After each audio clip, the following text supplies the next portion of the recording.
Hi friends, welcome back to my channel. எல்லோரும் எப்படி இருக்கீங்க? இந்த வீடியோவில் ஒரு இன்ட்ரெஸ்டிங்கான அப்டேட் தான் பார்க்க போகிறோம். ஹாலிவுட் ஃபேமஸ் ஆக்டர் அஜித் பற்றி தான் பார்க்க போகிறோம். அஜித் நடித்த பில்லா படத்தோட வசூல் பற்றி தான் பார்க்க போகிறோம். ஆக்டர் அஜித் நடித்த பில்லா திரைப்படம் பார்த்திங்கன்னா பிளாக் பூஸ்டர் ஹிட் அடிச்சுது. ஆக்டர் அஜித் அப்புறம் விஷ்ணுவர்தன் இவங்க 2 பேரும் இணைந்த பில்லா மற்றும் ஆரம்பம் ஆகிய 2 திரைப்படங்களும் மாபெரும் வெற்றியை சந்திச்சிருக்கு.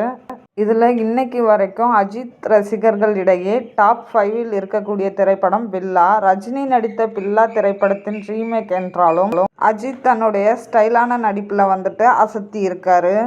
இந்த திரைப்படத்தில் lady super star Nayanthara Ajith கூட ஃபஸ்ட்டு மூவி நடிச்சிருந்தாங்க. அது மட்டும் இல்லாமல் நமிதா, ரகுமான், பிரபு என பல நட்சத்திரங்கள் இந்த படத்தில் நடிச்சிருக்காங்க. 2007ஆம் ஆண்டு வெளிவந்து மாபெரும் வசூல் வேட்டையாடிய இந்த திரைப்படம் மீண்டும் 19 ஆண்டுகளுக்கு பின் கடந்த வாரம் ரீ-ரிலீஸ் செய்யப்பட்டது. திரையரங்குகளில் ரீ-ரிலீஸ் செய்த இப்படத்தை ரசிகர்கள் கொண்டாடினார்கள். இதுக்கு பார்த்திங்கன்னா வசூல் எவ்வளோ ஆச்சுன்னா 32 லட்சம் வசூலாகிருக்கு. ஓகே ஃப்ரெண்ட்ஸ், உங்களுக்கு இந்த வீடியோ பிடிச்சிருந்ததுன்னா லைக் பண்ணுங்கள், ஷேர் பண்ணுங்கள், கமெண்ட் பண்ணுங்கள், மறக்காமல் சப்ஸ்கிரைப் பண்ணுங்கள். தேங்க்ஸ் ஃபார் வாட்சிங். Keep supporting.